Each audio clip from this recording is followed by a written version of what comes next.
perempuan-perempuan Kanaan. 2. Esau mengambil perempuan-perempuan Kanaan menjadi istrinya, yakni Ada, anak Elon, orang Het, dan Oholibama, anak-anak, anak Zibeon, orang Hewi. 3. Dan Basmat, anak Ismael, adik Nebayot. 4. Ada melahirkan Elifas bagi Esau, dan Basmat melahirkan Rehuel. 5. Dan Oholibama melahirkan Yerus, Yaelam, dan Korah. Itulah anak-anak Esau yang lahir baginya di tanah Kanaan. Amin. Ya, 6. Esau membawa istri-istrinya, anak-anaknya lelaki dan perempuan, dan semua orang yang ada di rumahnya, ternaknya, segala hewannya, dan segala harta bendanya yang telah diperolehnya di tanah Kanaan. Lalu pergilah ia ke negeri lain, dan ia meninggalkan Yakub, adiknya itu. Ayat 7. Sebab harta milik mereka terlalu banyak, sehingga mereka tidak dapat tinggal bersama-sama, dan negeri penumpangan mereka tidak dapat memuat mereka, karena banyaknya ternak mereka itu. Ayat 8. Maka menetaplah Esau di pegunungan Seir. Esau itulah Edom. 9. Inilah keturunan Esau, bapa orang Edom di pegunungan Seir. 10.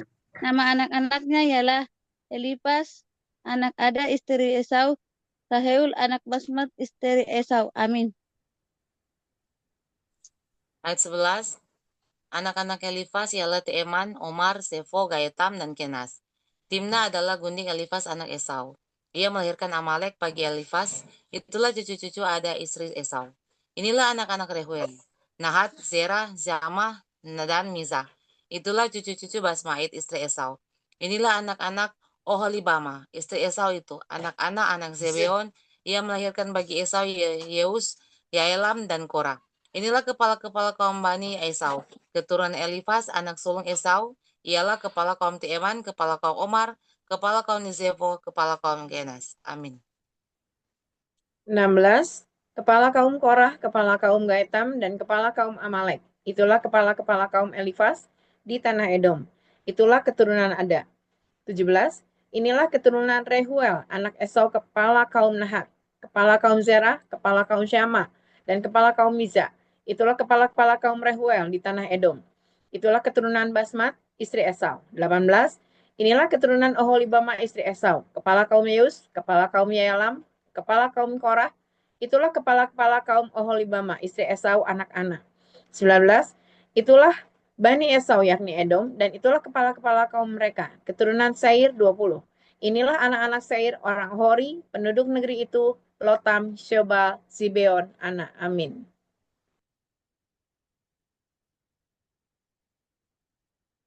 Eda Sinta, pasal 36, ayat 21 sampai 25 dibuka mic-nya Eda.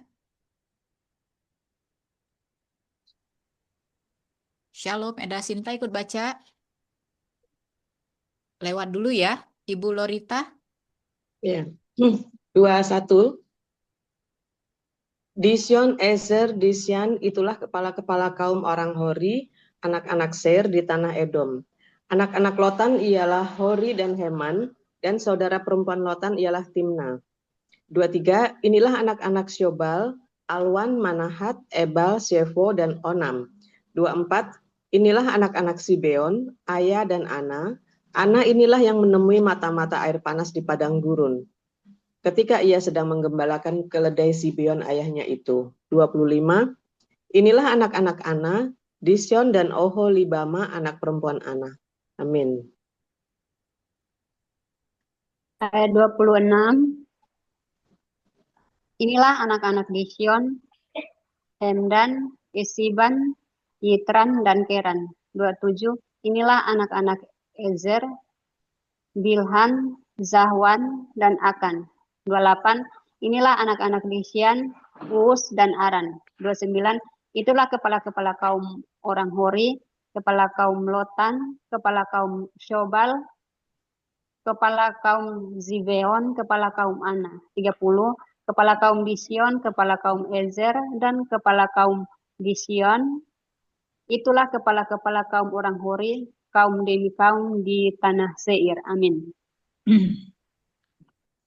Kejadian 36 ayat 31. Raja-raja Edom, demikian firman Tuhan. Inilah raja-raja yang memerintah di tanah Edom sebelum ada seorang raja memerintah atas orang Israel. 32. Di Edom yang memerintah ialah Bela bin Beor dan kotanya bernama Dihaba. 33. Setelah Bela mati, Yoab bin Zerah dari Bozra menjadi raja menggantikan dia. 34. Setelah Yobab mati, Husyam dari negeri orang Teman menjadi raja menggantikan dia. Ayat 35. Setelah Husyam mati, Hadad bin Bedad menjadi raja menggantikan dia.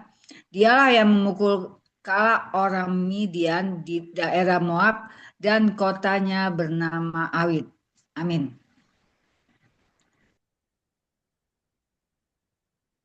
Kejadian 36 ayat 36.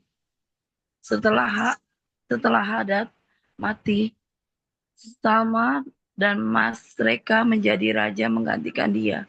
37.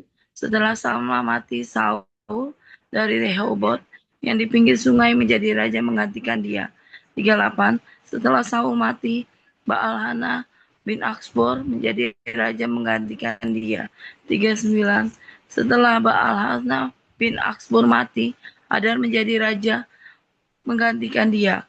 Kotanya bernama Pahu dan istrinya bernama Mehetabel binti Mehtret binti Mehzahab.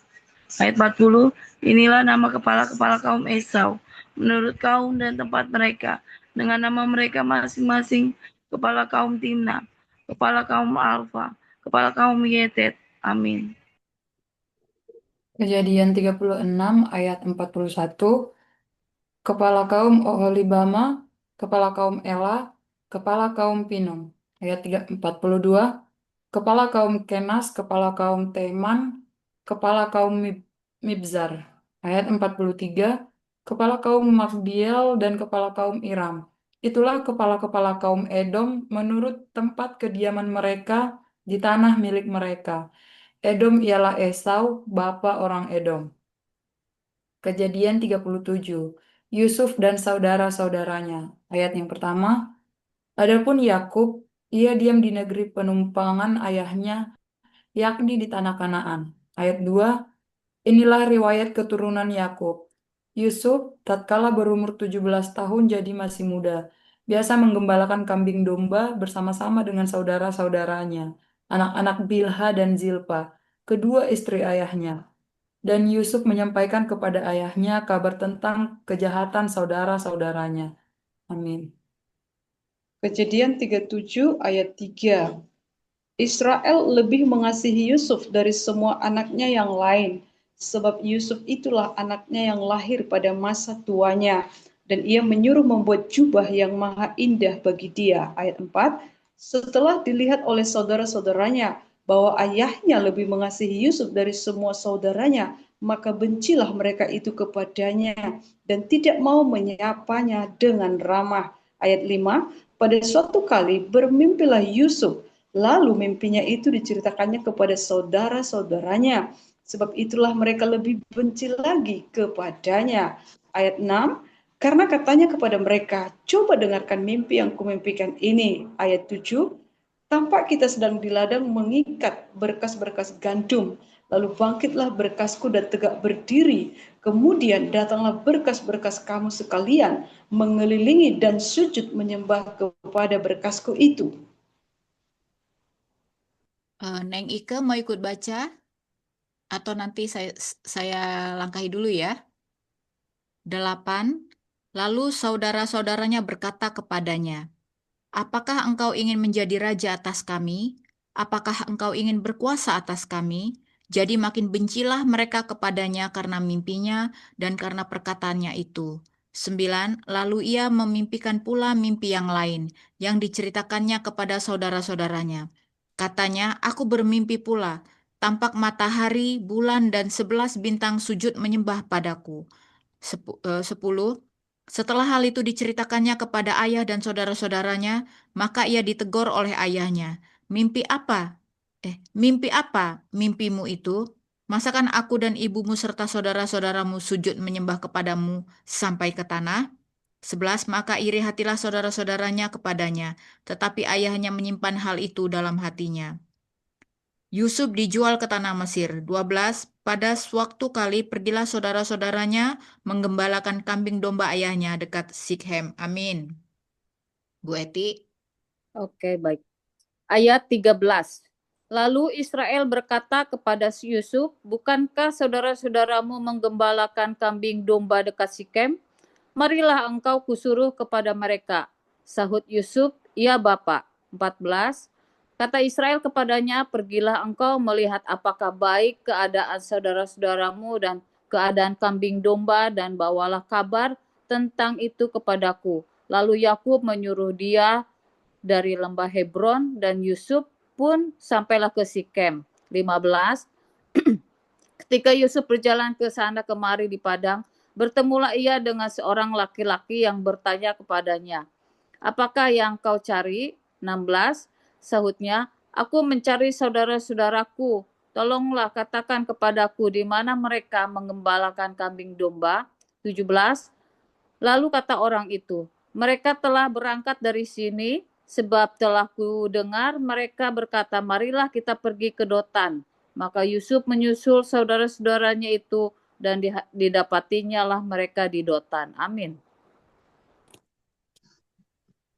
Ayat 18.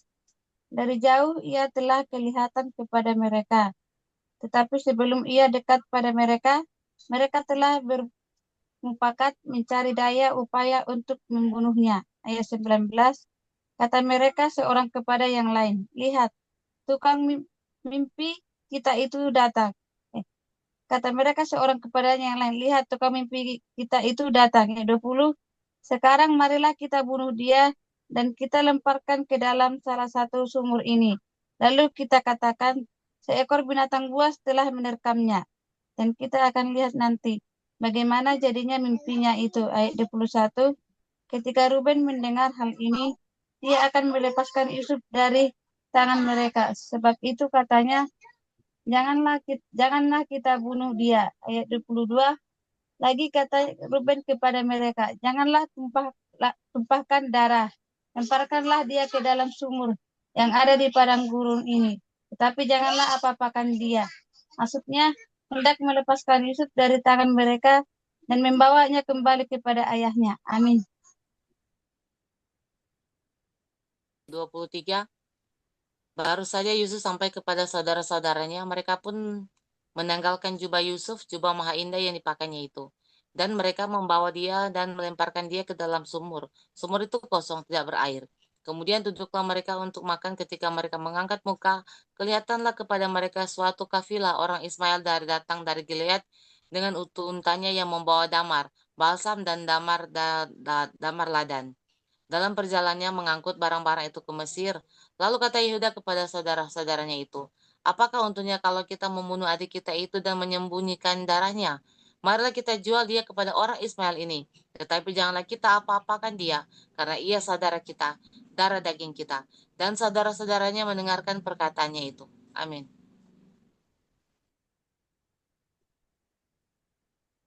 UDP.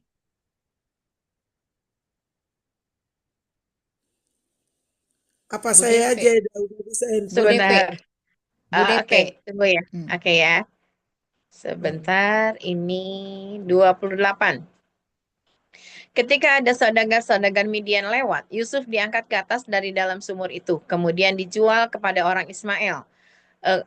Dijual kepada orang Ismail itu dengan harga 20 sikal perak. Lalu Yusuf dibawa mereka ke Mesir. 29. Ketika Ruben kembali ke sumur itu, ternyata Yusuf tidak ada lagi di dalamnya. Lalu dikoyakannya lah bajunya. 30. Dan kembalilah ia kepada saudara-saudaranya. Katanya, anak itu tidak ada lagi. Kemanakah aku ini? 31.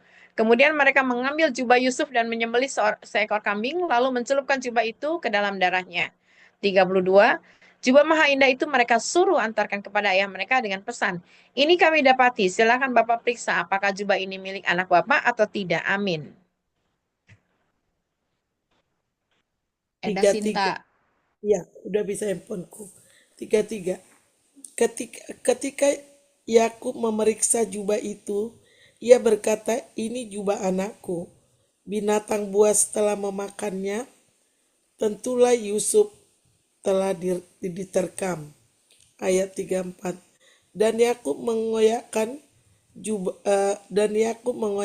jubah, lalu mengenakan kain kabung pada pinggangnya, dan berkabunglah ia berhari-hari lamanya karena anaknya itu. Sekarang anak laki-laki dan perempuan berusaha menghibur dia, tetapi ia menolak dikuburkan serta katanya, "Tidak, aku akan berkabung sampai aku turun mendapatkan anakku ke dalam dunia orang mati." Demikianlah Yusuf ditangisi oleh ayahnya. Adapun Yusuf, ia dijual oleh orang Midian itu ke Mesir kepada Potifar, seorang pegawai istana Firaun, kepala pengawal raja. Yuda dan Tamar. Ayat 38. Pada waktu itu Yehuda meninggalkan saudara-saudaranya dan menumpang pada seorang Adulam yang namanya Hira. Terima kasih. Ya. Kejadian 38 ayat 2. Di situ Yehuda melihat anak perempuan seorang Kanaan, nama orang itu ialah Syua. Lalu Yehuda kawin dengan perempuan itu dan menghampirinya. 3. Perempuan itu mengandung, lalu melahirkan seorang anak laki-laki dan menamai anak itu Er. 4. Sesudah itu perempuan itu mengandung lagi, lalu melahirkan seorang anak laki-laki dan menamai anak itu Onan. 5. Kemudian perempuan itu melahirkan seorang anak laki-laki sekali lagi dan menamai anak itu Syala. Yehuda sedang berada di Kesib ketika anak itu dilahirkan. 6. Sesudah itu Yehuda mengambil bagi Er, anak sulungnya, seorang istri yang bernama Tamar. Amin. Ayat 7. Tetapi anak sulung Yehuda itu adalah jahat di mata Tuhan. Maka Tuhan membunuh dia. 8. Lalu berkatalah Yehuda kepada Onan, hampirilah istri kakakmu itu, kawinlah dengan dia sebagai ganti kakakmu, dan bangkitkanlah keturunanmu bagi kakakmu. 9. Tetapi Onan tahu bahwa bukan ia yang mempunyai keturunannya nanti. Sebab itu setiap kali ia menghampiri istri kakaknya itu, ia membiarkan maninya terbuang, supaya ia jangan memberi keturunan kepada kakaknya. 10. Tapi yang dilakukannya itu adalah jahat di mata Tuhan. Maka Tuhan membunuh dia juga. 11. Lalu berkatalah Yehuda kepada Tamar, menantunya itu, tinggallah sebagai janda di rumah ayahmu, sampai anakku Sela itu besar. Sebab pikirnya, jangan-jangan ia mati seperti kedua kakaknya itu. Maka pergilah Tamar dan tinggallah di rumah ayahnya. 12. Setelah beberapa lama matilah anak Syua, istri Yehuda. Habis berkabung, pergilah Yehuda ke Timna kepada orang-orang yang menggunting bulu domba-dombanya bersama dengan Hira, sahabatnya orang Adulam itu. Amin. Amin. Kejadian 38 ayat 13. Demikian firman Tuhan. Ketika dikabarkan kepada Tamar, bapa mertuamu sedang di jalan ke Timna untuk mengguntingkan bulu domba-dombanya. Maka 14, maka ditanggalkannya pakaian kejandaannya. Ia bertelekung dan berselubung, lalu pergi duduk di pintu masuk ke Enaim yang di jalan ke Timna, karena dilihatnya bahwa Syala telah menjadi besar dan dia tidak diberikan juga kepada Syala itu untuk menjadi istrinya. 15. Ketika Yehuda melihat dia, disangkanyalah dia seorang perempuan sundal, karena ia menutupi mukanya. Lalu berpalinglah Yehuda mendapatkan perempuan yang di pinggir jalan itu serta berkata, marilah, aku mau menghampiri engkau. Sebab ia tidak tahu bahwa perempuan itu menantunya. Tanya perempuan itu, apakah yang akan kau berikan kepadaku jika engkau menghampiri aku? 17. Jawabnya, aku akan mengirimkan kepadamu seekor anak kambing dari kambing dombaku. Kata perempuan itu, asal engkau memberikan tanggungannya sampai engkau mengirimkannya kepadaku. Amin. Kejadian 38 ayat 18. Tanyanya, apakah tanggungan yang harus kuberikan kepadamu? Jawab perempuan itu, cap materaimu serta kalungmu dan tongkat yang ada di tanganmu itu. Lalu diberikannya semuanya itu kepadanya. Maka ia menghampirinya. Perempuan itu mengandung daripadanya. Ayat 19. Bangunlah perempuan itu lalu pergi. Ditanggalkannya lah telekungnya dan dikenakannya pula pakaian kejandaannya. Ayat 20. Adapun Yehuda yang mengirimkan anak kambing itu dengan perantara sahabatnya, orang Adulam itu, untuk mengambil kembali tanggungannya dari tangan perempuan itu. Tetapi perempuan itu tidak dijumpainya lagi. Ayat 21. Ia bertanya-tanya di tempat tinggal perempuan itu, di manakah perempuan jalang yang duduk tadinya di pinggir jalan di Enaim itu? Jawab mereka, tidak ada di sini perempuan jalang. Ayat 22. Kembalilah ia kepada Yehuda dan berkata, tidak ada kujumpai dia, dan juga tidak ada orang di tempat itu berkata, tidak ada perempuan jalang di sini. Amin. Kejadian 38 ayat 23. Lalu berkatalah Yehuda, biarlah barang-barang itu dipegangnya, supaya kita jangan menjadi buah olok-olok orang.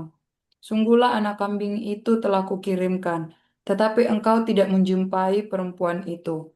Ayat 24. Sesudah kira-kira 3 bulan dikabarkanlah kepada Yehuda, Tamar menantumu bersundal, bahkan telah mengandung dari persundalannya itu. Lalu kata Yehuda, bawalah perempuan itu supaya dibakar. Ayat 25, waktu dibawa, perempuan itu menyuruh orang kepada mertuanya mengatakan, dari laki-laki yang empunya barang-barang inilah aku mengandung. Juga dikatakannya, periksalah siapa yang empunya cap materai serta kalung dan tongkat ini. Ayat 26, Yehuda memeriksa barang-barang itu, lalu berkata, bukan aku, tetapi perempuan itulah yang benar, karena memang aku tidak memberikan dia kepada Sela anakku. Dan ia tidak bersetubuh lagi dengan perempuan itu. Ayat 27, pada waktu perempuan itu hendak bersalin, nyatalah ada anak kembar dalam kandungannya. 28, dan ketika ia bersalin, seorang dari anak itu mengeluarkan tangannya, lalu dipegang oleh bidan. Diikatnya dengan benang kirmizi serta berkata, inilah yang lebih dahulu keluar. Amin.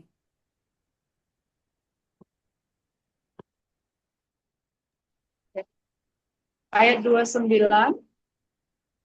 Ketika anak itu menarik tangannya kembali, keluarlah saudaranya laki-laki, dan bidan itu berkata, alangkah kuat engkau menembus keluar. Maka anak itu dinamai Peres. 30. Sesudah itu keluarlah saudaranya laki-laki yang tangannya telah berikat benang kirmizi itu. Lalu kepadanya diberi nama Zera. Lanjut ke Matius 19 dan 20. Matius 19.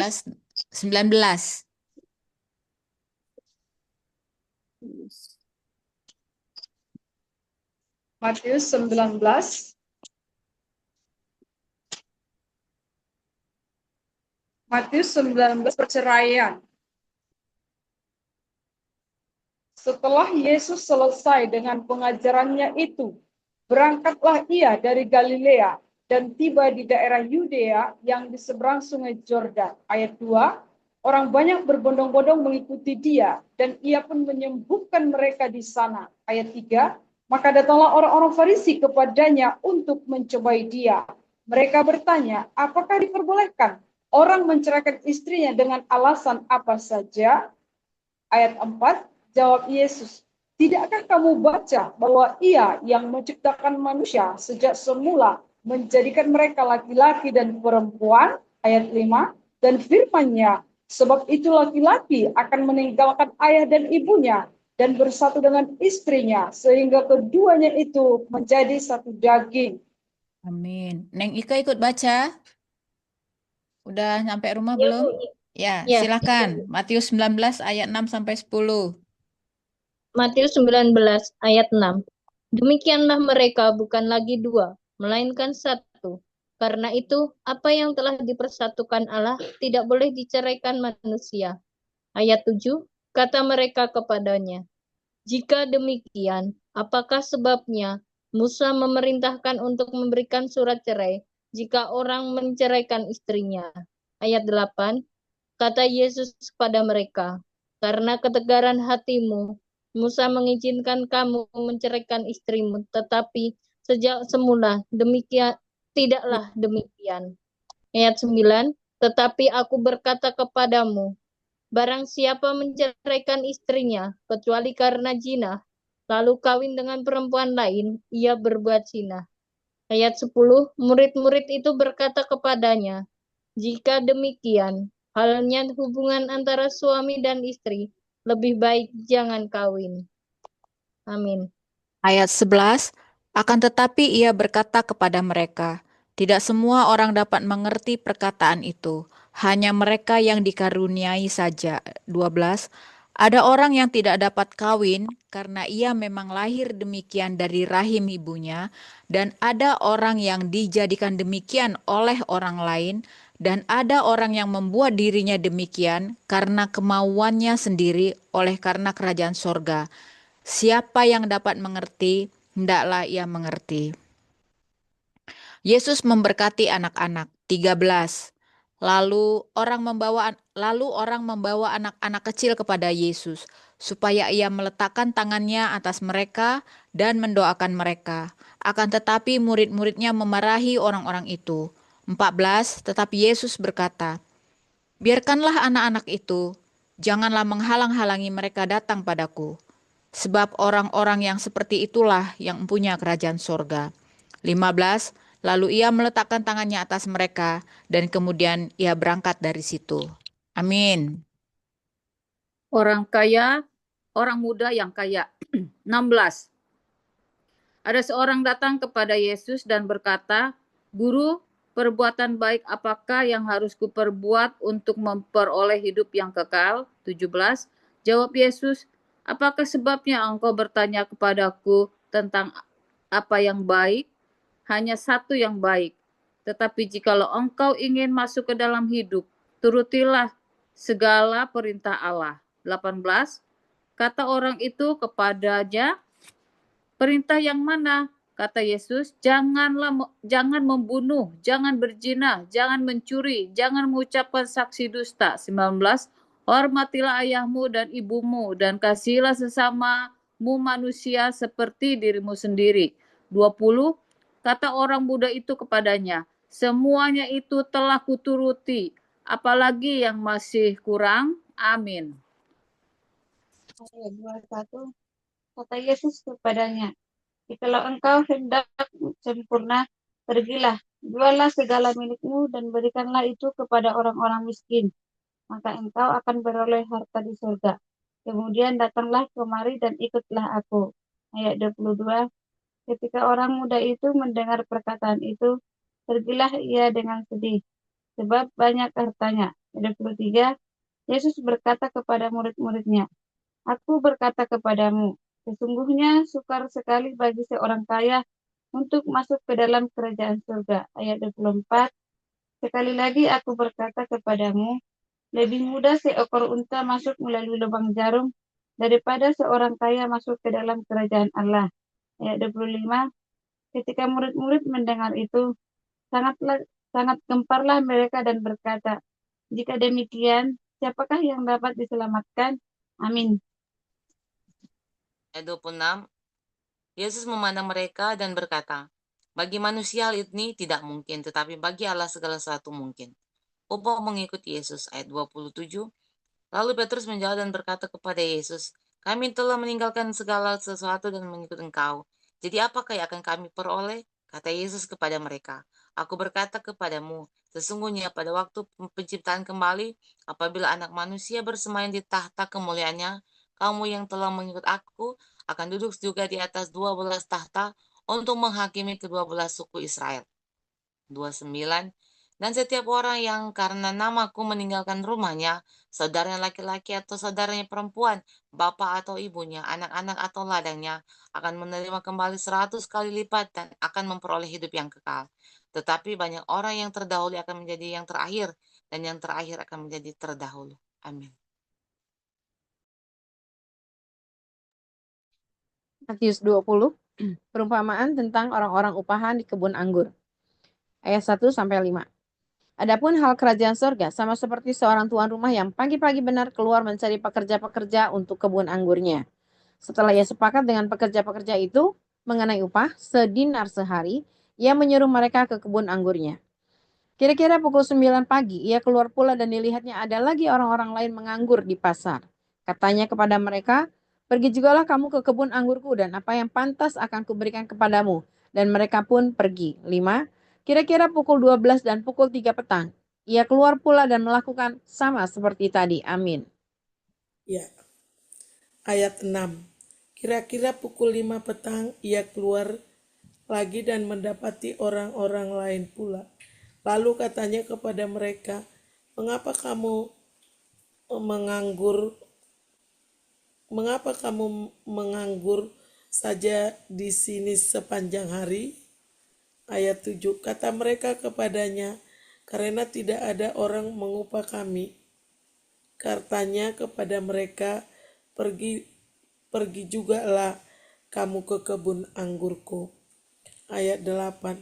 Ketika hari malam, tuan itu berkata kepada mandurnya, pergilah pekerja-pekerja itu dan bayarlah upah mereka, mulai dengan mereka yang masuk terakhir hingga mereka yang masuk terdahulu. Ayat 9. Maka datanglah mereka yang mulai bekerja kira-kira pukul 5 dan mereka menerima masing-masing 1 dinar. Ayat 10.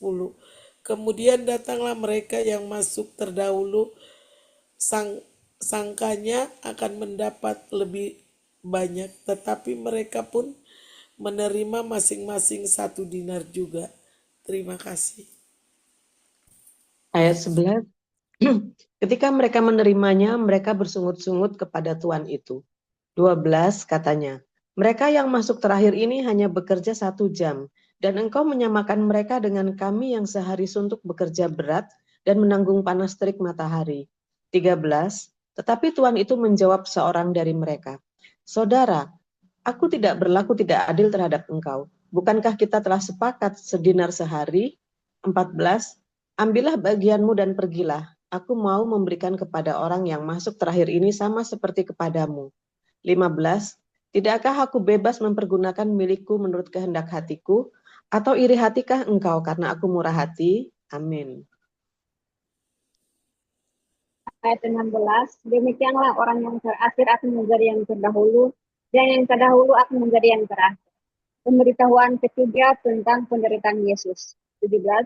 Ketika Yesus akan pergi ke Yerusalem, ia memanggil ke-12 muridnya. Ia memanggil ke-12 muridnya tersendiri dan berkata kepada mereka di tengah jalan.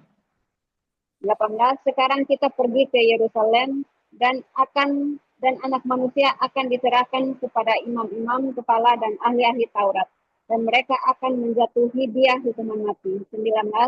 Dan mereka akan menyerahkan dia kepada bangsa-bangsa yang tidak mengenal Allah, supaya ia diolok-olokkan, disusah dan disalibkan, dan pada hari ketiga ia akan dibangkitkan.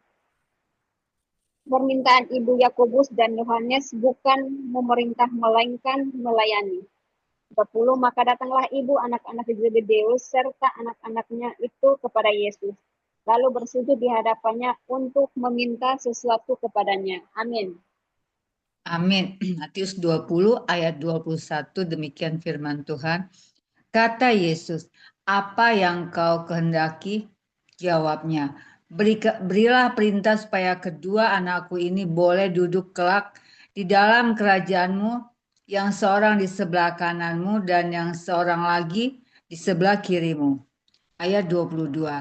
Tetapi Yesus menjawab, katanya, kamu tidak tahu apa yang kamu minta. Dapatkah kamu meminum cawan yang harus ku minum?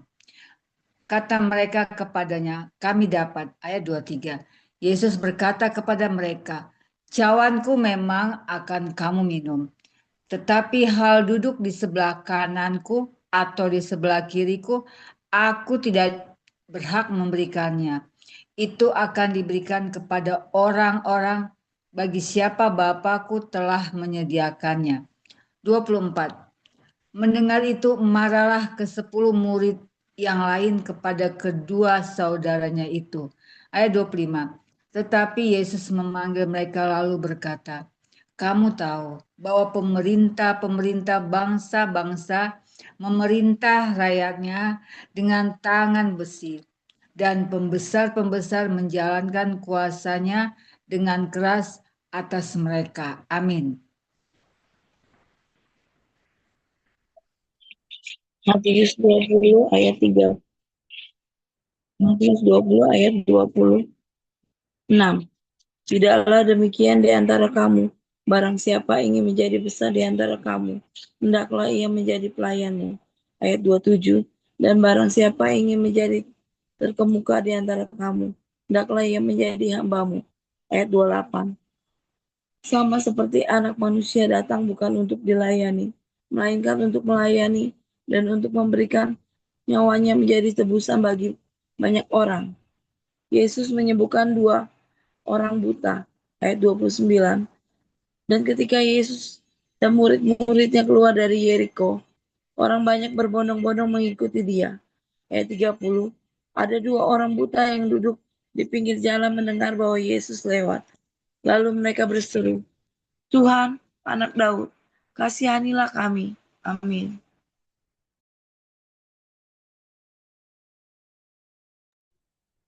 Matius 20 ayat 31. Tetapi orang banyak itu menegur mereka supaya mereka diam. Namun mereka makin keras berseru. Katanya, Tuhan anak Daud, kasihanilah kami. Ayat 32. Lalu Yesus berhenti dan memanggil mereka. Ia berkata, apa yang kamu kehendaki supaya aku perbuat bagimu? Ayat 33, jawab mereka, Tuhan supaya mata kami dapat melihat. Ayat 34, maka tergeraklah hati Yesus oleh belas kasihan. Lalu ia menjamah mata mereka dan seketika itu juga mereka melihat lalu mengikuti dia. Amin. Amin. Baik, ibu-ibu kita sudah membaca 5 pasal. Untuk selanjutnya saya serahkan waktu dan tempat kepada Sister Herlina. Silakan. Oke, kasih Kak Joli. Baik, ibu-ibu semua, shalom. Saya izin share screen pertanyaan yang akan kita diskusikan malam ini. Kita sama-sama belajar. Nanti ibu-ibu mohon apa tanggapan dan jawaban untuk pertanyaan-pertanyaan ini supaya kita bisa sama-sama belajar. Kini ini pertanyaan yang pertama. Apa yang spesial dari Yusuf dan mengapa saudara-saudara Yusuf menjual Yusuf? Itu untuk pertanyaan yang pertama kita diskusikan dulu. Kira-kira Ibu ada yang mau menanggapi yang pertama? Atau mungkin pesan apa yang dapat kita ambil ya dari kisah Yusuf ini tadi yang udah kita baca? Boleh langsung di-unmute saja mic-nya. Terima kasih. Saya coba membahasnya, Mbak ya. Kalau saya baca apa yang spesial dari Yusuf itu, apa yang spesial? Pertama spesialnya dia lahir di hari tuanya Yakub sehingga dia menjadi anak kesayangan. Kemudian yang kedua dia disayang sama Yusuf. Dan kenapa apa nih? Saudara-saudaranya menjual Yusuf ya. Kenapa saudara Yusuf? Karena mereka merasa kesal karena Yusuf padahal mimpinya kan, karena dia bermimpi katanya mereka semua menyembah kepada dia, sehingga mereka marah cemburu karena Yusuf bermimpi bahwa mereka suatu waktu akan menyembahnya. Demikian Mbak Elina. Baik, terima kasih Bu Pita. Jawabannya sudah tepat sekali sesuai dengan apa yang tadi ya. Karena emang Yusuf itu tadi adalah anak yang lahir pada saat Yakub udah di usia senja, dan juga Yusuf itu anak dari istri yang paling dicintai sama si Yakub.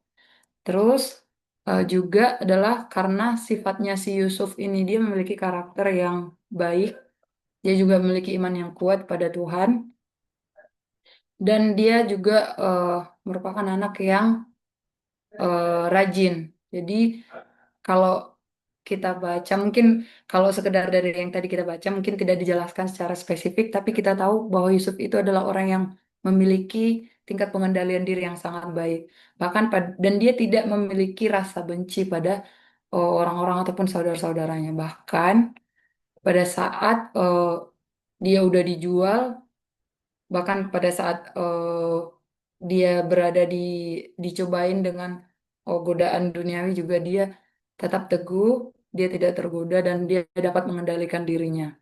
Mungkin ada tanggapan dari ibu-ibu lain?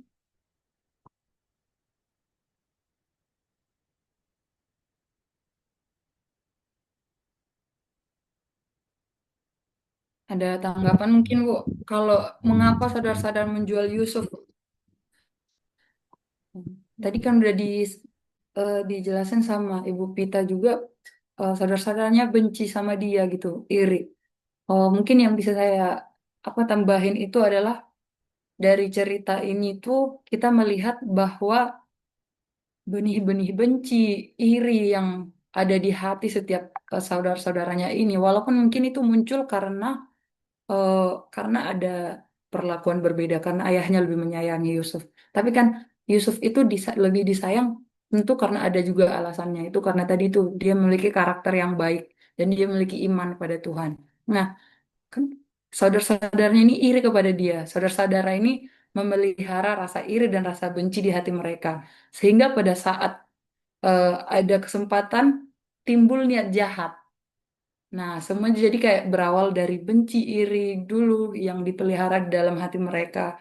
Dan mereka istilahnya sama-sama saling mendukung keirian mereka di antara saudara-saudaranya itu, begitu kan. Apalagi waktu Yusuf menceritakan tentang perumpamaan arti dari perumpamaan mimpinya itu. Rasa benci di hati saudara-saudaranya itu makin menggebu-gebu, sehingga pada saat ada kesempatan mereka meluapkannya dengan bentuk kejahatan.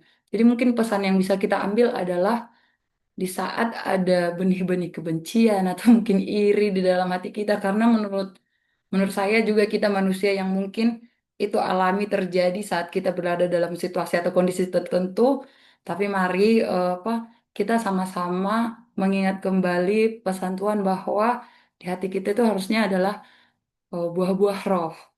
Jangan kita memelihara kebencian, tetapi ya kesabaran dan kemurahan hati. Dan menurut yang kita lihat juga tidak ada, kan tadinya dibilang Ruben itu bermaksud untuk menyelamatkan dia. Artinya di dalam hati si Ruben ini masih ada belas kasih. Walaupun ada rasa iri mungkin di hati si Ruben atau rasa cemburu melihat Yusuf dispesialkan, tapi dia masih memiliki belas kasih dalam hatinya sehingga dia ber- berencana untuk tidak sampai sejahat itu pada si Yusuf.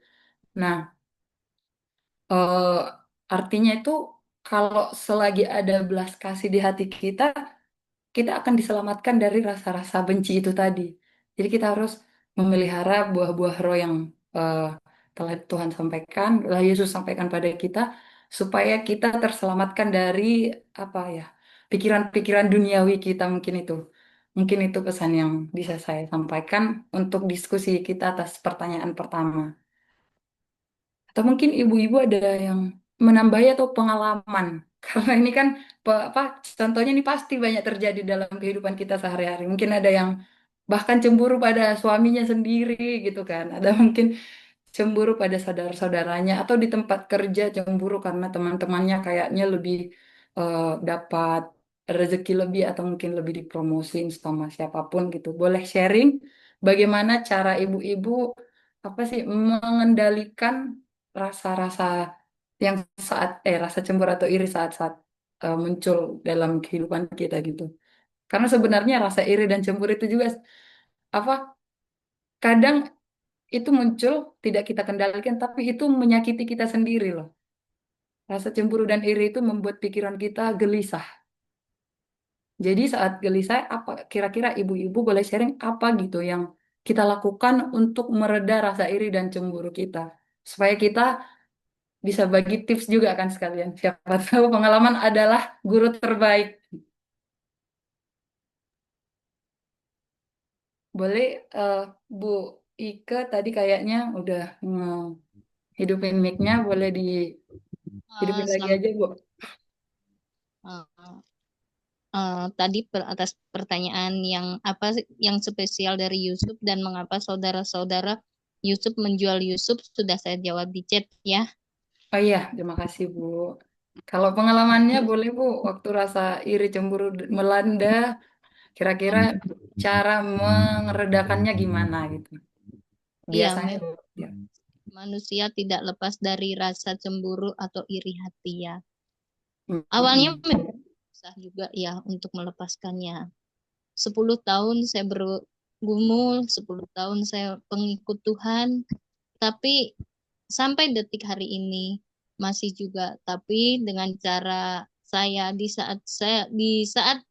tidak mengalami waktu yang tidak baik atau lepas dari zona nyaman, saya selalu afirmasikan dan bersyukur kepada Tuhan. Itu yang saya pegang ya, karena dengan rasa syukur dari yang keadaan tidak nyaman, itu pasti Tuhan pulihkan dan Tuhan menangkan. Itu Bu yang membuat saya sampai hari ini bisa melepas kebencian, iri dan lain sebagainya. Intinya yaitu afirmasikan setiap hari apa yang Tuhan perintahkan dengan satu ucapan syukur. Itu yang pertama. Yang kedua, ingat kasihnya.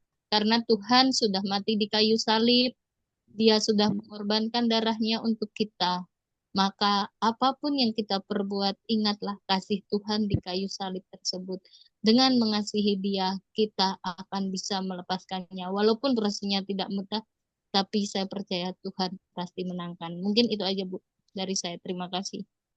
Ya, luar biasa. Terima kasih banyak Bu Ike eh, untuk sharingnya yang sangat luar biasa. Benar, menurut saya mungkin benar, sangat benar ya. Mungkin kebanyakan dari kita juga dengan cara bersyukur. Benar sekali menghitung-hitung kembali berkat yang sudah kita terima. Mungkin ini akan ada nanti kaitannya sama pertanyaan-pertanyaan berikutnya. Karena kita itu, apa ya, rasa cemburu itu muncul karena kita melihat orang. Kita tidak melihat apa yang ada di diri kita. Padahal mungkin jika kita menghitung-hitung apa yang udah kita terima pun, kita itu udah mendapat lebih bahkan, udah mendapat banyak bahkan lebih dari apa yang seharusnya layak kita dapatkan.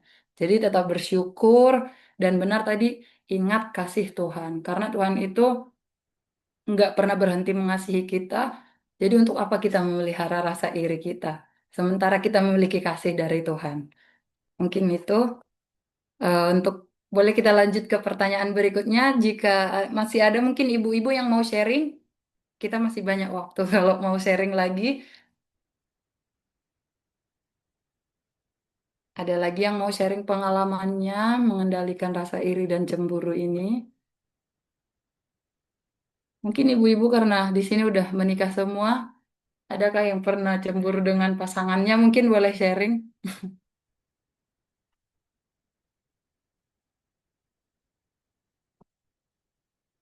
Tidak ada ya, berarti ibu-ibu kita di sini semuanya benar-benar sudah mengikuti dan mengimani firman Tuhan. Nggak pernah cemburu sama suaminya kayaknya.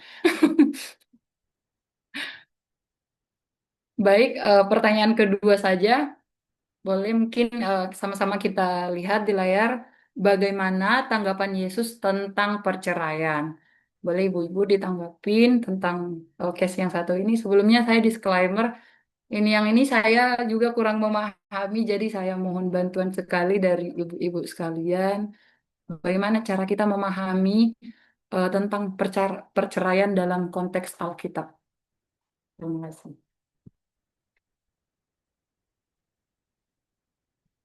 Ada yang mencoba untuk sharing? Ini coba saya share di grup, di chat aja ya. Soalnya biar yang ngomong nanti bisa di-highlight.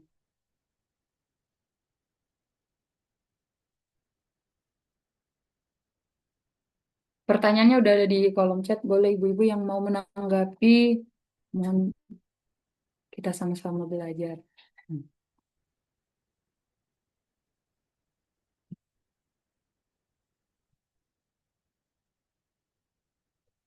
Mungkin yang biasa memberikan penjelasan yang indah, Ibu guru kita, Ibu Dede.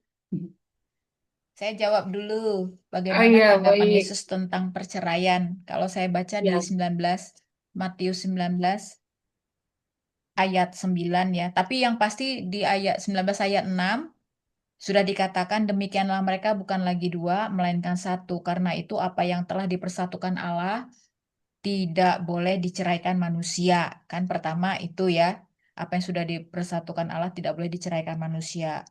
Terus ke ayat 9, tetapi aku berkata kepadamu, barang siapa menceraikan istrinya kecuali karena dia zina, lalu kawin dengan perempuan lain, ia berbuat zina gitu. Jadi perceraian hidup ya kan bukan perceraian mati gitu ya. Itu tetap saja ini.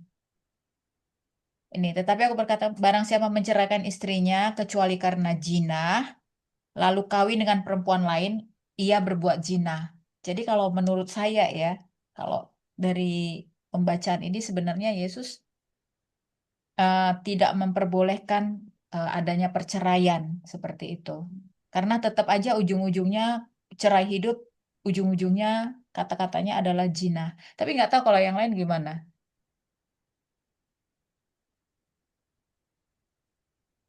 Iya, iya. Kalau tanggapan ibu yang lain boleh ditambahin pendapat dari Kak Joli tadi. Jadi intinya tidak boleh ya, Kak, kalau misalnya cerai hidup ini sama sekali tidak boleh karena Tuhan tidak mengkehendakinya sejak semula katanya tadi di Alkitab. Boleh mungkin ditanggapin siapa tahu ada perspektif lain dari ibu-ibu yang lain.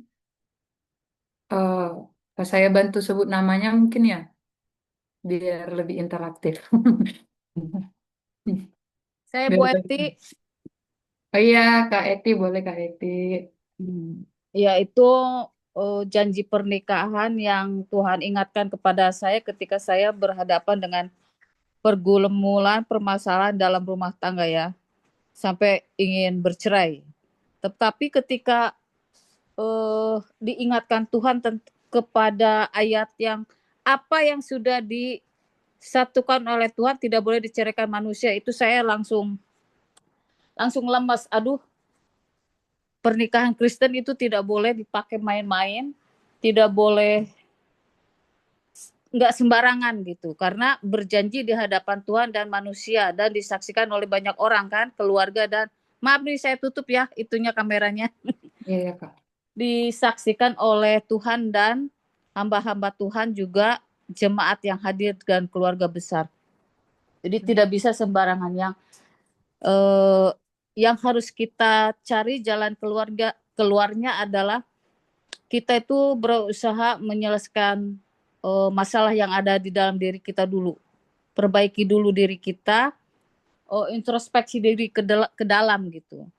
Dan memahami situasi yang ada karena setiap kita itu rasanya gimana gitu lihat masalah itu pengennya ngamuk, pengennya uring-uringan gitu ya. Tapi kalau dipikirkan dengan tenang, dengan meminta pertolongan Tuhan, dengan membaca firman Tuhan tuh pasti Tuhan buka jalan. Pasti ada jalan dan dengan sabar juga kita menghadapi semua ini dengan tenang gitu. Itu sih yang saya hadapi, yang saya alami. Jadi tidak baik sih bercerai, tetapi Musa berkata, karena ketegaran hati kita, makanya kita ya bisa bercerai. Oke, itu dari saya. Terima kasih. Ya, makasih Kak Eti. Luar biasa sekali. Yang Kak Eti, pantas saja tadi tidak ada yang menjawab waktu dibilang cemburu sama suami ya. Kak Eti kayaknya nggak mungkin cemburu lagi ya Kak. Tidak. Sudah melewati, sudah melewati yang paling Paling buruk sudah Iya. terlewati. Sudah pro kalau kata anak muda zaman sekarang. Tapi emang wah luar biasa sih.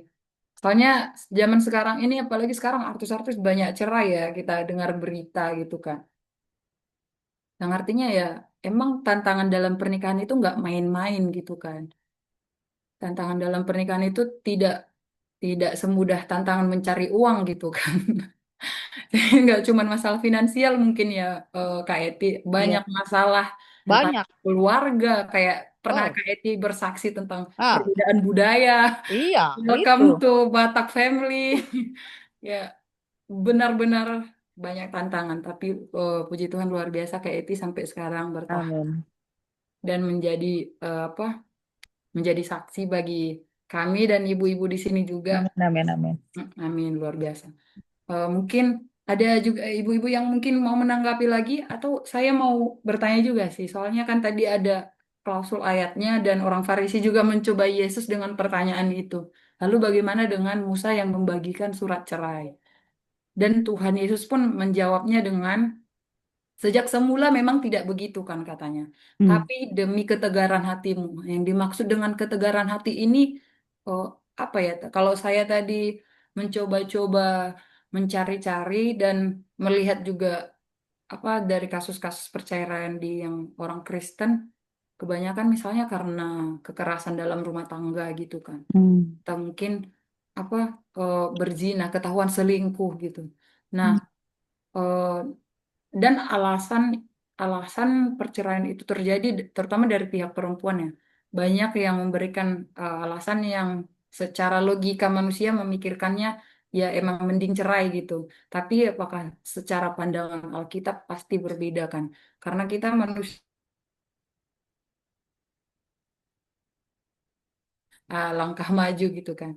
Kan pasti mikirnya adalah karena misalnya apalagi terutama kalau kasusnya kekerasan kan. Dan kasusnya nggak main-main. Emang ada manusia yang terlahir apa karakter orang yang mungkin emang keras lah, apalagi eh, kalau udah kasusnya kekerasan dalam rumah tangga. Nah, kira-kira ibu-ibu ada yang boleh menanggapi maksud dari ketegaran hatimu ini seperti apa dan kaitannya dengan orang-orang yang bercerai dengan yang seperti saya sampaikan tadi dengan alasan yang logis atau mungkin bisa diterima secara kemanusiawian kita gitu. Ada yang boleh bantu jawab ibu-ibu? Atau mungkin Kak Eti lagi, boleh Kak dibantu. Bu Dede tuh atau Bu Lorita? Oh iya, ada Bu Dede. Boleh Bu, Bu boleh Lorita. dibantu jawab. Halo, tes. Suara saya kedengaran? Iya, kedengaran Bu. Oke. Sebentar, saya cek dulu. Kalau misalnya case by case, mungkin kita bisa lihat gini ya. Kan di sini dikatakan apa yang sudah dipersatukan Allah tidak boleh diceraikan oleh manusia. Berarti yang mempersatukannya kan Allah. Yes. Dengan kata lain, dia menikah secara resmi di gereja. Bukan dalam tanda kutip kumpul kebo ya. Atau dengan kata lain, dia tidak diberkati di gereja. Karena kan ada juga beberapa kasus nih yang pernah saya temukan. Itu mereka menikah tidak melewati proses atau fase yang benar. Mereka menikah, catatan sipil sih ya, cuma ketika pemberkatan ada unsur-unsur lain. Kalau saya bilang unsur-unsur lain. Nah, setelah berjalannya waktu, di dalam perjalanan rumah tangga mereka, muncul masalah aslinya tuh keluar gitu kan. Sifat aslinya keluar, sampai akhirnya Mereka ingin memutuskan, belum sih bercerai, ingin memutuskan bercerai. Nah, ini yang dimaksud dengan ketegaran hati mereka. Mereka mengawalinya sudah salah, kemudian timbul masalah, dan mereka kekeh. Jadi apa yang disebut dengan janji nikah yang tadi Bu Eti bilang, kalau memang jalannya benar, kita misalnya tahu nih, ini hasil doa pasangan hidup kita yang Tuhan berikan ke kita tuh adalah Tuhan yang memang memberikan ke kita dengan cara kita berdoa. Kemudian Tuhan juga yang meneguhkan janjinya di dalam pernikahan yang kudus melalui sakramen kudus kalau misalnya pakai bahasanya. Terus akhirnya disaksikan oleh dua pihak keluarga dan di hadapan Tuhan dan umatnya. Itu nggak boleh, itu benar-benar nggak boleh dipisahkan karena memang Tuhan yang mempersatukan.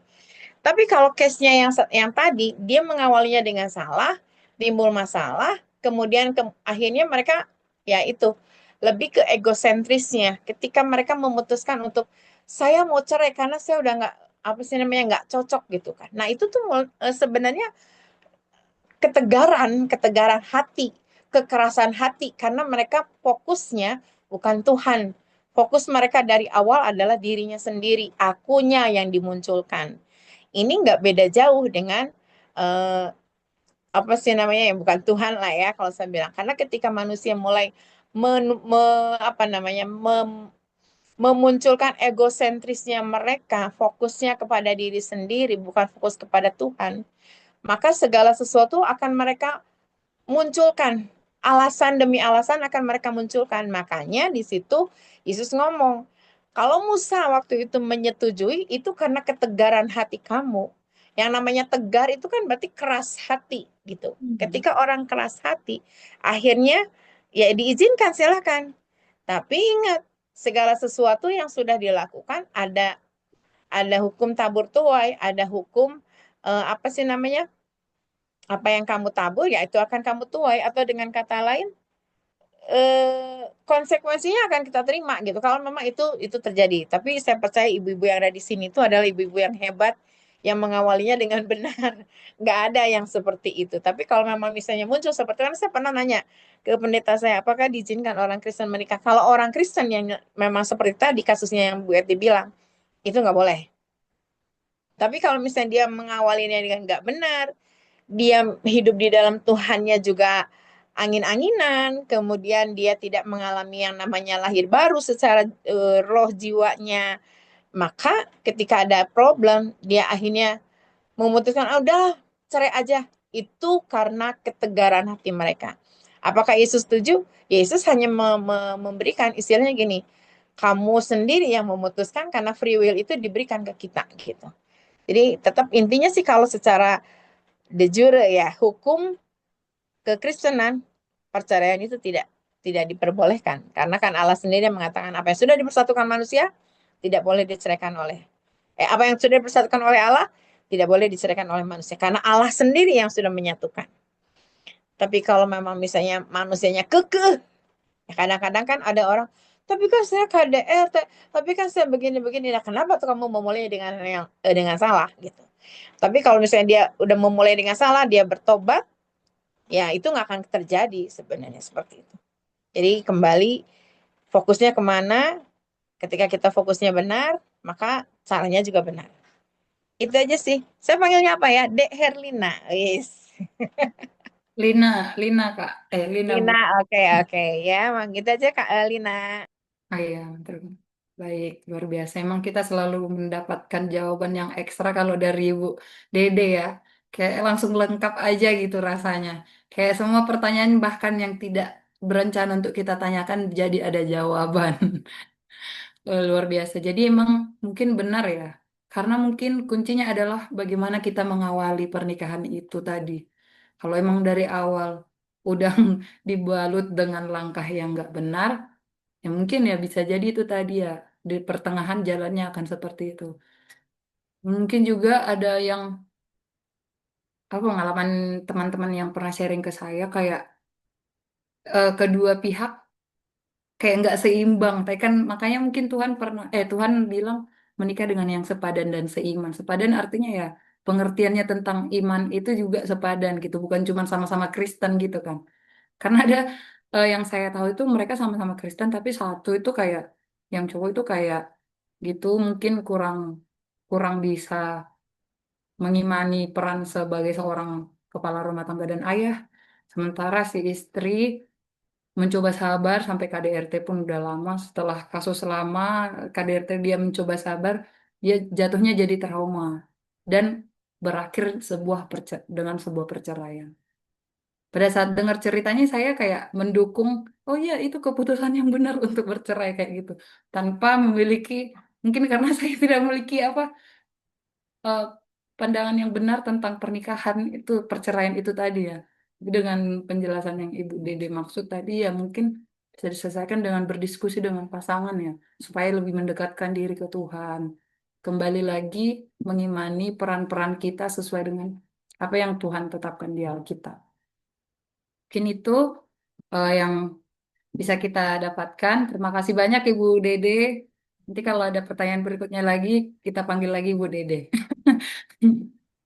Saya boleh tambahkan, Sorry, mungkin ini sorry sedikit Oh iya, Om ya. boleh. Boleh Ibu Lorita, silahkan. Uh-uh. Terima kasih Bu Jadi udah mau kalau kita belajar di SPS ya di Pak Yo, itu bahwa perceraian itu adalah suatu kutuk juga. Kutuk mungkin dari orang tuanya yang menggunakan kuasa gelap, sehingga itu diturunkan ke anaknya. Misalnya orang tuanya yang menggunakan kuasa gelap itu tidak bercerai, tetapi nanti anaknya yang bercerai. Nah, jadi itu bisa, yang pertama bisa karena kutuk, yang kedua itu tadi pada saat memulai suatu pernikahan itu dua-duanya belum matang. Sebenarnya dua-duanya belum matang, cuma karena hawa nafsu ya, jadi akhirnya mereka menikah gitu.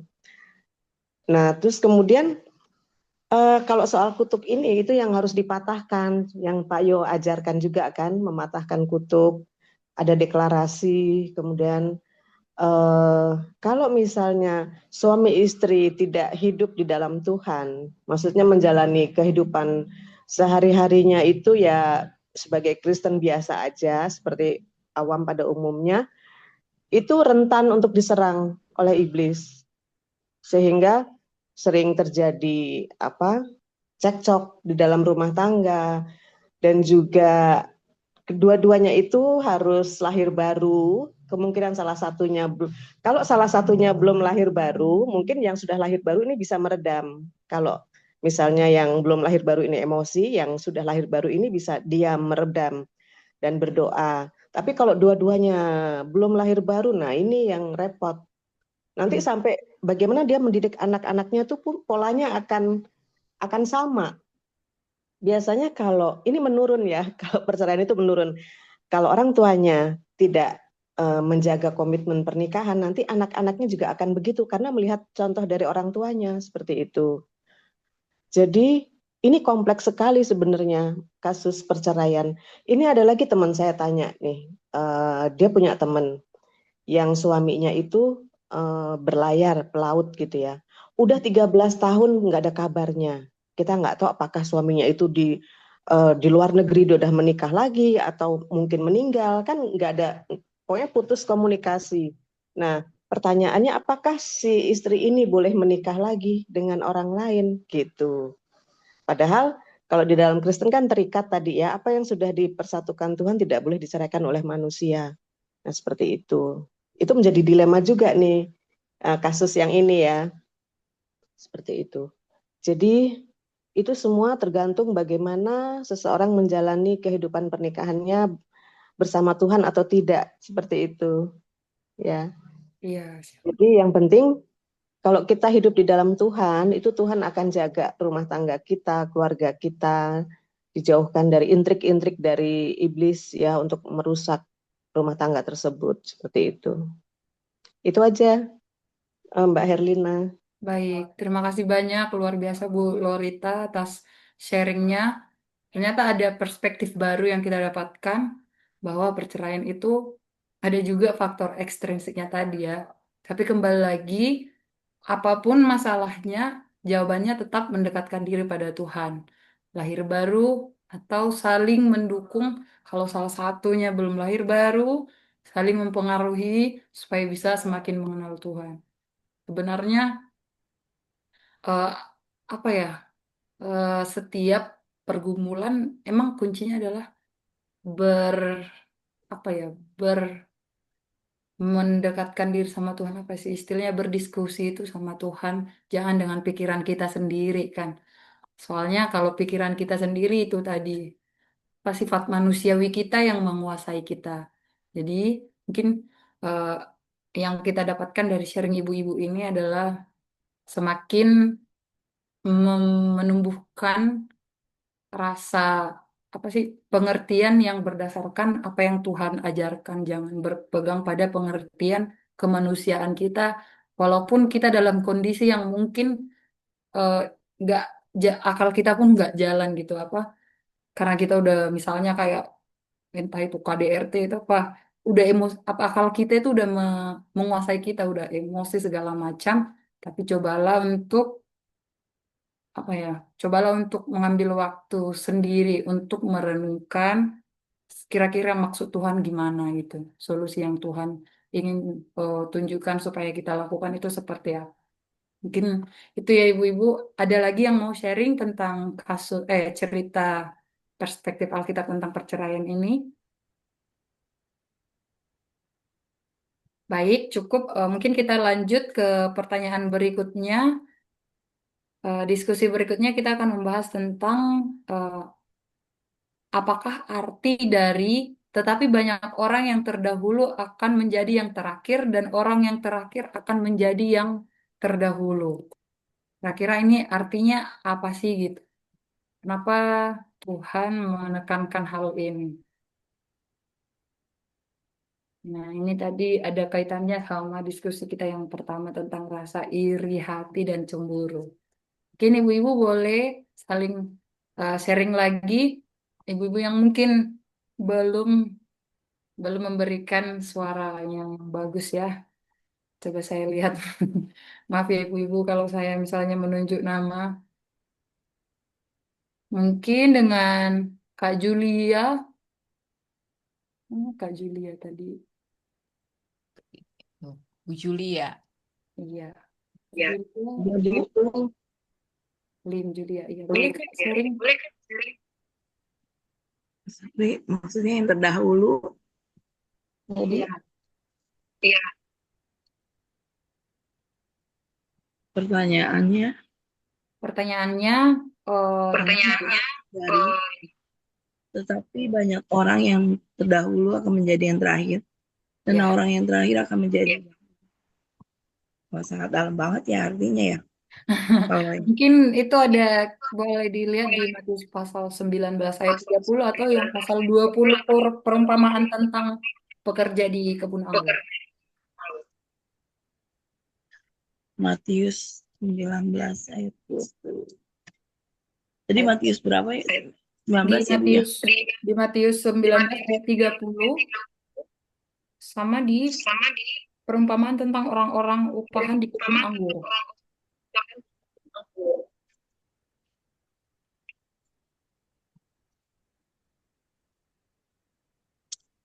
Gak apa-apa di 19 sharing yang bisa tanggapnya aja. Tapi akan menjadi yang terakhir dan yang terakhir akan menjadi terdahulu.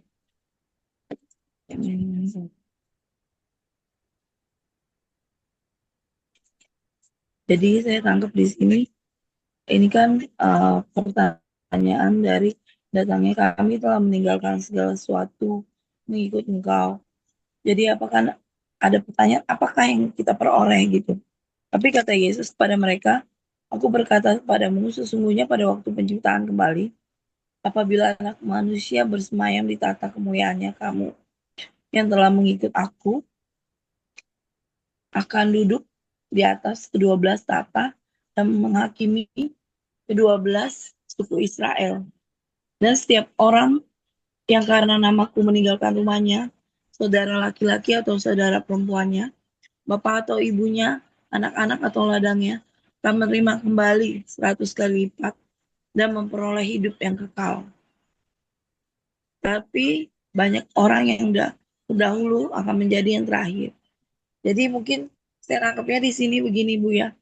Mungkin banyak dari kita yang mengikuti Yesus dari semula, tapi banyak juga dari kita meninggalkan Yesus gitu. Tidak sampai perjuangan kita tidak sampai akhir gitu. Tidak setia gitu dengan Tuhan. Mungkin kita banyak masalah iman kita ya, mungkin ya, saya nangkepnya kekuatan iman kita mungkin juga mempengaruhi gitu, dan kondisi lingkungan terkadang juga mempengaruhi kita untuk kita bisa berfokus sama Tuhan, atau kita hanya suam-suam kuku mengikut Tuhan gitu. Itu sih mungkin yang saya tangkap ya, Bu. Iya, baik. Terima kasih, Bu Julian. Benar sekali, luar biasa. Sebenarnya udah sama jawabannya, tapi mungkin saya boleh minta tanggapan dari ibu-ibu lain juga. Benar sekali. Itu Konteksnya Neng tadi Ike tuh, tentang, oh iya Neng Ike boleh. Oke, nulis. siap. Silahkan di-unmute aja, Kak. Neng Ike udah nulis, coba diomong. Ya, selamat malam semuanya. Barusan yang saya petik yaitu Tuhan tidak melihat, pertanyaannya apakah arti dari tetapi banyak orang yang terdahulu akan menjadi yang terakhir dan orang yang terakhir akan menjadi terdahulu. Yaitu Tuhan tidak melihat siapa yang datang lebih dahulu, tapi siapa yang datang dengan hati yang tulus, yang rendah hati akan ditinggikan dan yang sombong akan direndahkan ya. Benar, itu yang seringkali terjadi dalam kehidupan kita ya. Bahkan saya pun dulu sebelum mengenal firman Tuhan secara mendalam, itu yang saya alami. Dan puji Tuhan setelah saya berkenalan dengan Ibu Joli dan semuanya diubahkan, khususnya tentang perceraian tadi ya, itu berbalik kepada Tuhan, mujizat Tuhan terjadi. Mungkin itu aja sih yang ingin saya sharingkan hari ini. Terima kasih. Baik, terima kasih Nang Ike, luar biasa. Ini jawabannya juga menurut saya tepat sekali. Sama ada korelasinya juga sama yang Kak Julia tadi sampaikan ya, tentang bagaimana kita suam-suam kukuh kah. Nah, itu tentang hati kita ya, ketulusan hati kita waktu datang untuk melayani Tuhan. Jangan suam-suam kukuh. Kayak tadi, ya kita itu datang suam-suam kukuh apa total gitu kan dalam melayani Tuhan itu. Mungkin sebagai manusia yang kadang kita bukan cuman makan rohani, tapi juga makan makan jasmani ya. Kadang kita sulit membagi diri untuk real dengan dengan fisik kita apa dengan iman kita. Walaupun sebenarnya itu pasti saling mendukung. Tapi untuk menemukan jalan supaya kita seimbang dan mengarah pada pelayanan kita pada Tuhan itu tentu tidak mudah. Setiap orang punya punya jalan kayak Neng Ika tadi, ada proses. Setiap orang ada prosesnya masing-masing sampai ke titik kita di mana bisa merasa total dan tulus untuk melayani Tuhan itu. Mungkin ada lagi tanggapan dari ibu-ibu lain. Saya yakin pasti banyak banyak yang memiliki banyak yang memiliki semacam argumen atau pengertian tentang konsep yang ini, yang datang bisa jadi yang terakhir gitu, yang datang pertama bisa jadi yang terakhir. Boleh mungkin ibu-ibu, Pita, Bu Lampita, apakah masih di situ Bu Lampita? Oke, mungkin saya coba Masih ini, tanya ibu belum lain. Pita. Kayaknya nggak Ibu Lampita, kayaknya lagi, Kayak freeze. iya nge-freeze. Bu Mungkin Esther tuh boleh coba. Kak Esther Pasaribu ini. Kak. Boleh Kak Esther kasih pendapat Kak? Ya, shalom bagi kita semua. Shalom Bu. Mengenai apa istilah tadi ya, maka yang Tuhan tidak melihat siapa yang datang lebih dulu, tapi siapa yang datang dengan hati yang tulus. Mana tadi? Apakah arti dari tetapi banyak orang yang terdahulu akan menjadi yang terakhir? Orang yang terakhir akan menjadi yang terdahulu. Nah, orang yang mengenal firman tetapi tidak melakukannya, itu akan menjadi yang terakhir. Misalnya perempuan Samaria. Perempuan Samaria itu awalnya kan dia tidak tahu firman, bahkan dia itu seorang pelacur yang menggauli suami orang gitu. Tetapi begitu dia menerima air hidup itu dari Tuhan Yesus, dia mengalami transformasi, berubah total menjadi pemberita firman Allah. Satu kampung itu bertobat Benar. oleh perempuan Samaria yang melakukan bisa dibilang apa namanya, perzinahan gitu ya. Tetapi hatinya langsung diubahkan.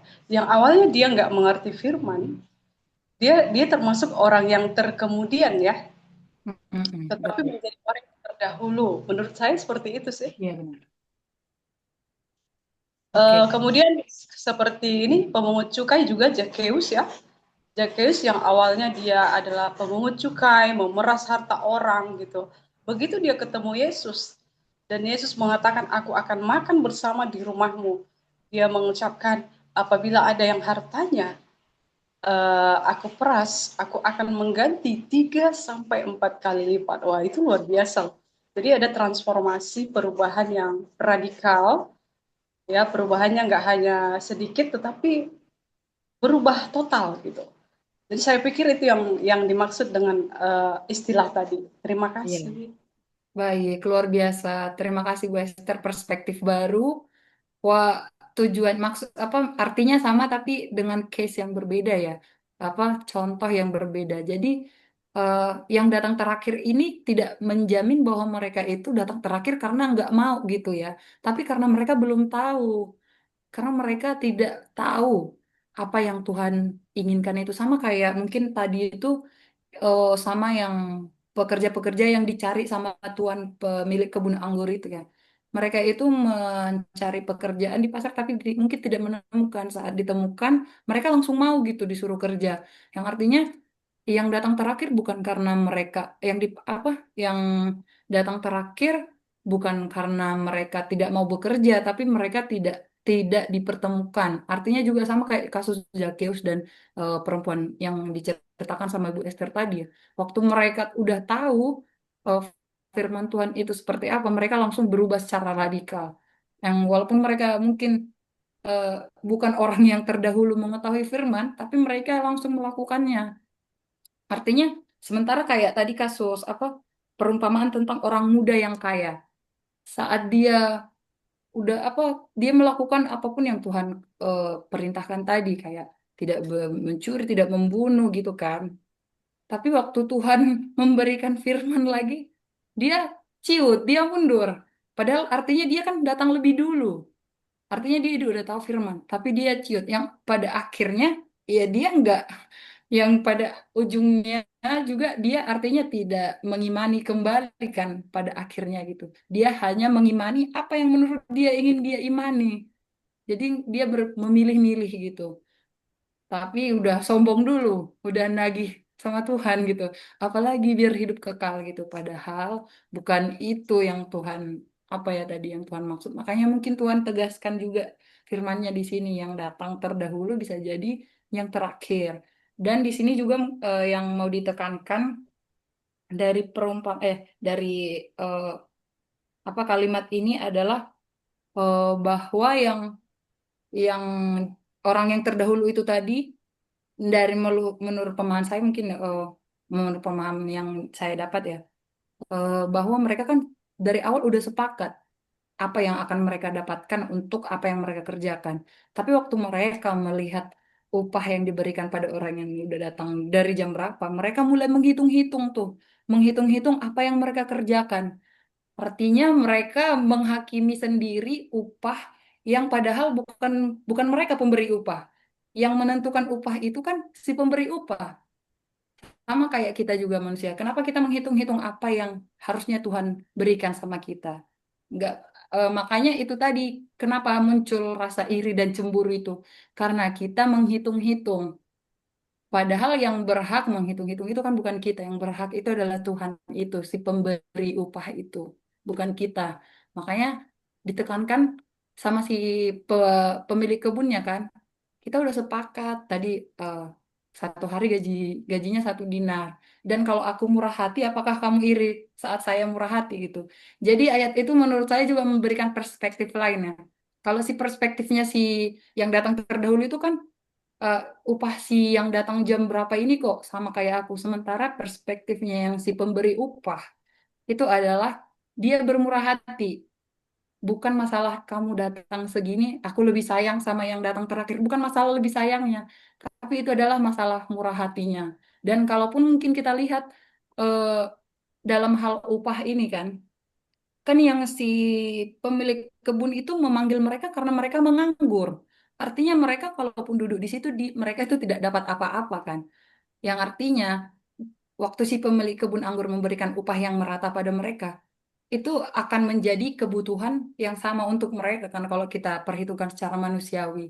Artinya eh, menurut saya dia adil sebenarnya untuk memperhitungkan oh ini upah upah yang layak untuk seorang manusia yang kerja di kebun untuk hidup gitu. Kalau dia ngasih berapa, misalnya dia ngasih berapa sen lah untuk yang masuk kerja sore. Ya dia mau ngasih apa sama anak istrinya di rumah. Ya mungkin bisa jadi itu juga yang dia pikirkan, makanya dia menunjukkan belas kasihnya gitu kan. Jadi yang kita sorotin di sini kita di dalam kehidupan sehari-hari juga jangan, oh kalau boleh, jika boleh, jangan kita menghitung-hitung dan membandingkan upah kita dengan orang lain. Tapi mari kita lakukan apa yang sudah seharusnya kewajiban kita, biarlah upah kita Tuhan yang membalas. Mungkin itu ya. Ada yang boleh menambahi lagi? Coba Ibu, Mbak, Mbak Lina, saya coba Baik, ya Bu. Mbak Lina. Tadi yang Mbak Lina bilang apa? Apa yang terdahulu bisa yang terbelakang gitu ya. Ya. Yes, yes. Ya.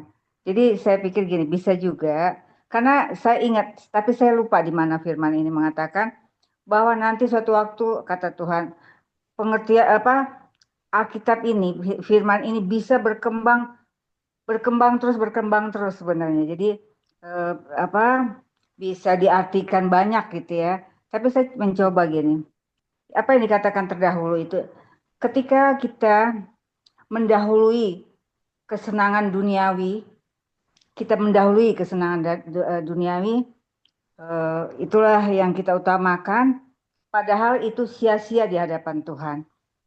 Tuh, yang tidak ada nilainya di hadapan Tuhan. Kita mendahulukannya, padahal sia-sia di hadapan Tuhan. Sedangkan yang dibilang yang terakhir itu ialah ketika orang hatinya merendahkan diri, merendahkan hatinya, melayani Tuhan, itulah orang yang terdahulu, yang lebih dahulu diperhatikan Tuhan. Karena dia tidak memikirkan dunia, tetapi dia memikirkan bagaimana aku mengasihi Tuhan, bagaimana aku melayani Tuhan, dan benar-benar merendahkan diri di hadapan Tuhan. Yang itu saya bisa masukin Mbak Lina. Makasih. Baik, baik. Terima kasih banyak Ibu Lampita, luar biasa, benar sekali ya. Betul, kalau apa kita mungkin terdahulu di dunia, tapi yang kita kejar duniawi gitu ya Bu Lampita ya, bukan yang Tuhan gitu. Ya iya kita mau jadi yang kapan kalau udah datang di bumi tapi kita ngejarnya duniawi terus gitu ya. Baik, terima kasih Bu Lampita. Mungkin masih ada ibu-ibu yang boleh yang mau menanggapin atau kita lanjut ke pertanyaan terakhir. Baik, kita mungkin bisa pindah ke pertanyaan terakhir ya. Atau itu udah yang terakhir ya? Oh ini ada satu lagi. Apa yang dapat kita imani dari sikap dua orang buta yang meminta belas kasih dari Yesus? Ini mungkin ada kaitannya juga sih sama yang tadi udah sebelumnya kita bahas ya. Tentang belas kasih dari si pemilik kebun anggur tadi. Mungkin ada yang mau menanggapin apa harus apakah ini iman yang bisa kita petik dari cerita perumpamaan tentang dua orang buta tadi? Tentang dua orang buta yang meminta belas kasih Yesus. Saya coba ya. Saya Baik, melihat, boleh. oke, kalau baca kisahnya ini, yang bisa kita imani adalah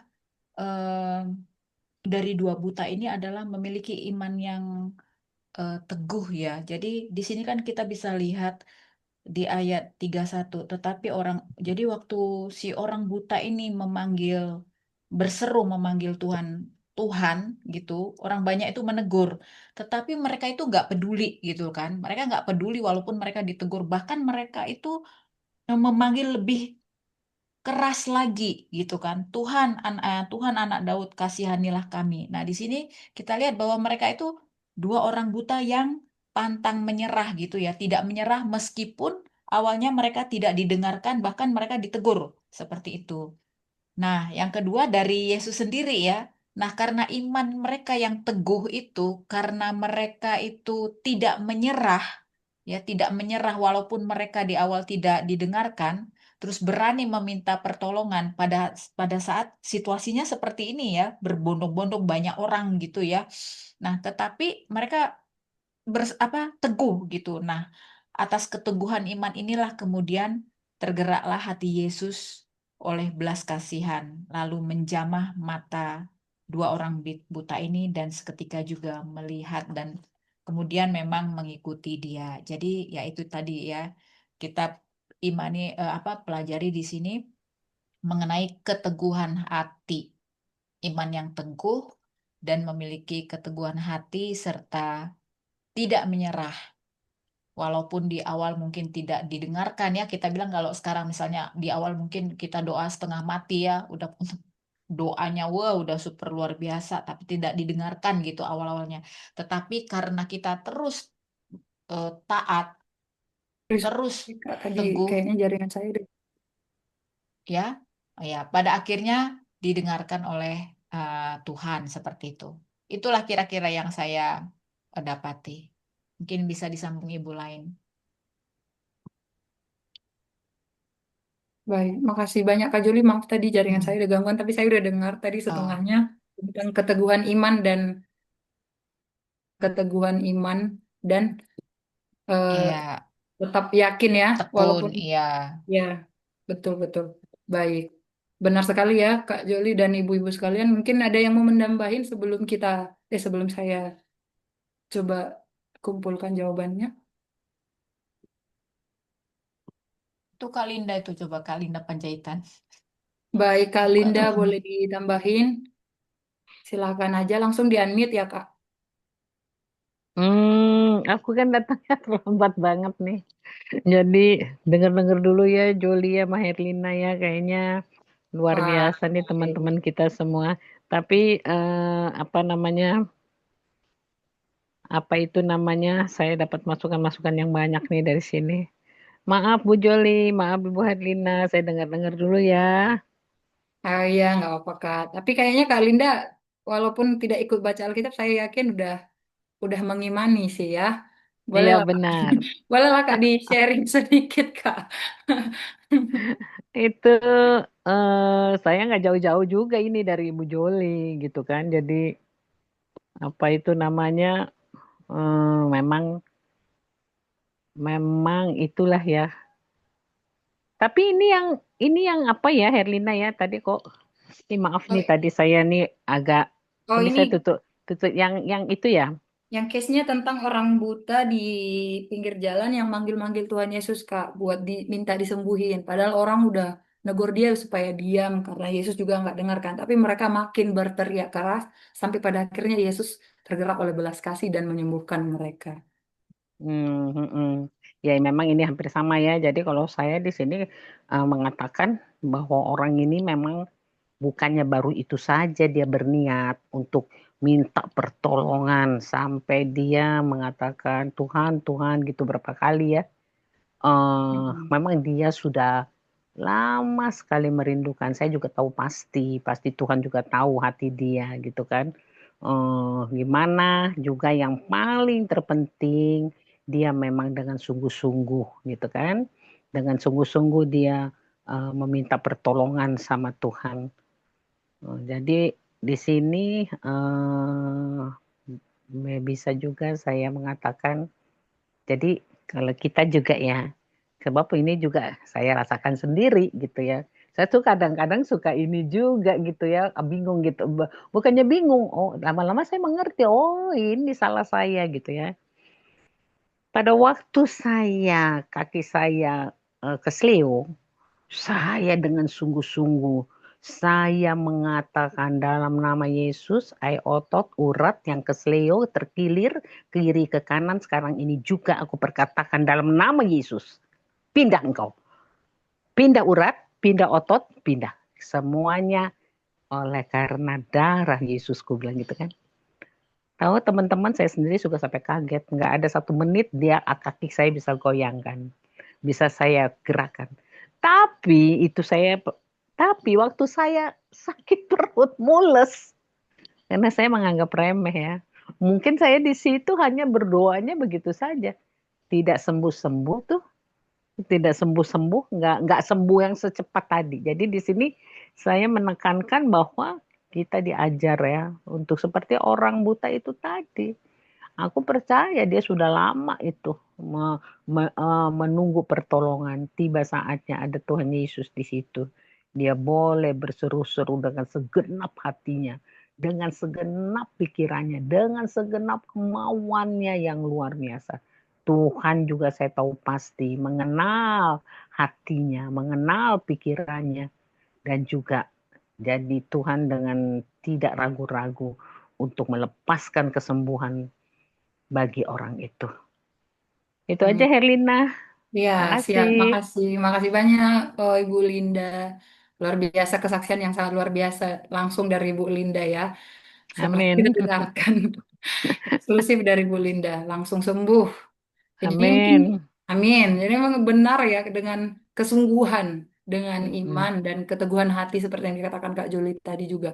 Mungkin ada lagi yang menambahin Kak Manggi nih, tadi ada Kak Manggi ya. Kayaknya belum saya sebutin. Marina Kamagi. Oh, Marina Kamagi. Kak Marina boleh ditambahin Kak? Atau mungkin ada apa cerita kesaksian juga kayak Bu Linda, Kak Marina. Apa masih masih ada nggak di ini masih ada sih.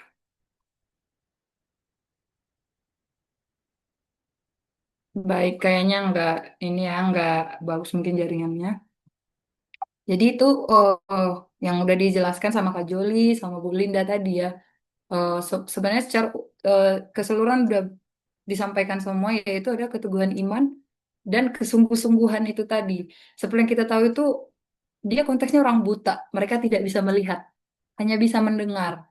Dan sewaktu mereka mendengar bahwa Yesus datang, mereka nggak tahu bahwa Yesus akan lewat dari depan mereka. Yang mereka tahu cuman Yesus akan lewat dari jalan. Mereka yakin dengan iman bahwa mereka akan mereka bisa bertemu dengan Tuhan. Makanya mereka panggil. Yang mereka miliki cuma suara. Artinya mereka memaksimalkan kemampuan yang mereka miliki. Mereka nggak bisa melihat, tapi mereka punya suara yang bisa dipakai untuk supaya Tuhan menotis keberadaan mereka. Artinya ya emang kita juga kayak gitu ya. Eh, kita dengan segala apa yang kita punya eh, mendekatkan diri sama Tuhan, memanggil Tuhan, supaya Tuhan juga notice sama iman kita gitu. Supaya Tuhan juga eh, tahu, oh ini tergeraklah hati Tuhan, tergerak eh, belas kasih Tuhan dengan kesungguhan kita itu tadi, dengan iman kita itu tadi. Kayak orang buta tidak bisa melihat, tapi mereka dengan iman, hanya pendengaran saja mereka memiliki iman bahwa Yesus bisa menyembuhkan dan mereka percaya bahwa Yesus mau menyembuhkan mereka itu. Yes, amin. Amin. Nah, dan mungkin yang kayak dibilangin Kak Juli sama Bu Linda itu juga tadi harus dengan kesungguhan.